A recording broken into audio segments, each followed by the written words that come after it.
Shalom, eu sou Moré Flávio Teles, criador do grupo Retornando às Escrituras e do canal Or HaTorá, Luz da Torá. Hoje nós iremos comentar mais uma porção das Escrituras que se encontram no livro de Bereshit, Sefer Bereshit, capítulo 2, o versículo 1, livro de Gênesis, capítulo 2, verso 1, que diz assim: Assim, pois, foram acabados os céus e a terra e todo o seu exército. Esse material ele faz parte de uma série de materiais que nós temos preparados falando sobre os segredos do Sefer Bereshit, do livro de Gênesis.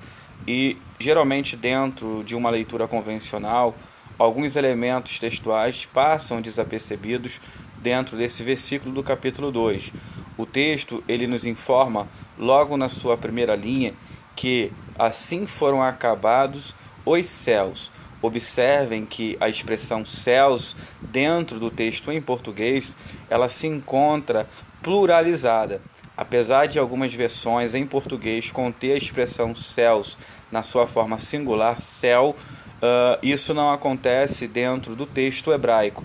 Em língua hebraica, a expressão céus ela já é uma expressão pluralizada por natureza. Observe no texto hebraico, logo abaixo, a parte em amarelo, Shamaim, é assim que se pronuncia, ela é uma expressão plural. Em hebraico, todo substantivo terminado com im ou ot é plural. A exemplo de Yerushalayim, Jerusalém, Shamaim também é uma expressão pluralizada. Esse conceito ele é existente por quê? Porque a ideia de mais de um céu ela é muito comum dentro da literatura judaica, dentro da concepção escriturística judaica. Então, o entendimento é que o Senhor ele não faz apenas um céu, existem diversos níveis de céus. Um exemplo disso nós podemos ver no Sefer Hano, Enoque ele sendo levado, conduzido por um anjo a algumas dimensões diferentes, alguns céus diferentes. O livro de Enoque vai falar de pelo menos de 10 céus.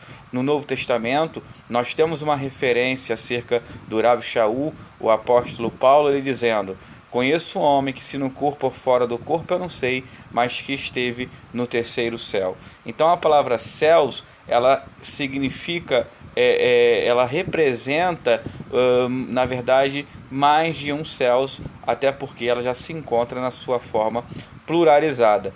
Se nós dividirmos a expressão ali em amarelo, a expressão céus, Shamaim, nós temos a expressão Sham e Maim, né? Nós podemos descodificar essa palavra e podemos entender que a expressão céus signifique águas de lá, uma vez que a expressão Shamaim, céus, ela é constituída, ela é formada da expressão Maim, que é águas. E a expressão Sham, dentro do texto, ou Shá, como está ali, se nós dividirmos da forma como ela está, ela pode significar lá ou ali. Então, Shamaim pode representar águas de lá.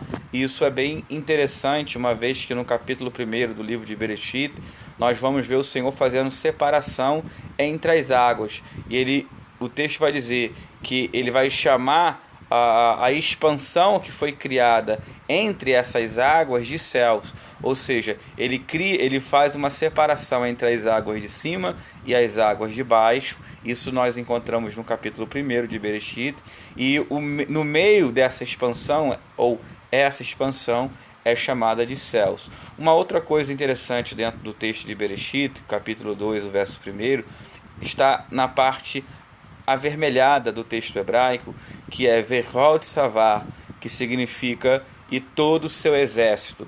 Observe que o versículo em português, ele nos informa que o Senhor cria os céus e a terra e também cria todo o seu exército, ou seja, ele cria um exército para que venha ficar de guarnição nessa mesma terra e nesse mesmo céu que ele havia criado.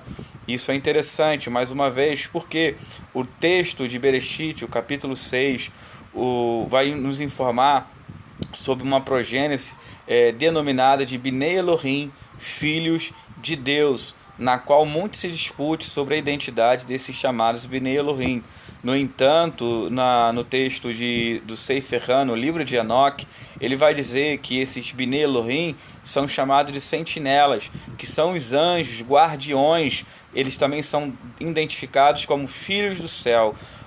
No entanto, o que nós podemos perceber que esse exército que fora criado, segundo o texto de Bereshit, se trata exatamente desses sentinelas descritos com mais clareza no Sefer Hano, e que serviriam como guardas, como guardiões aqui da terra. Observe quanta coisa nós tiramos apenas do versículo 1. Então isso é algo que está em total acordo com toda a literatura judaica.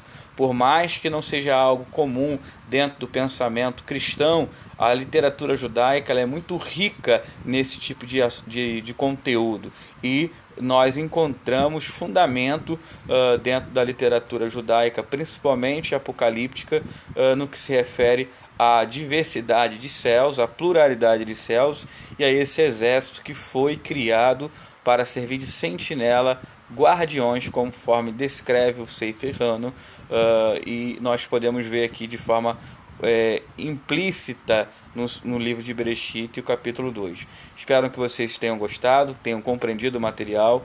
Se inscreva em nosso canal, compartilhe nosso material. Um forte abraço para todos e shalom, shalom.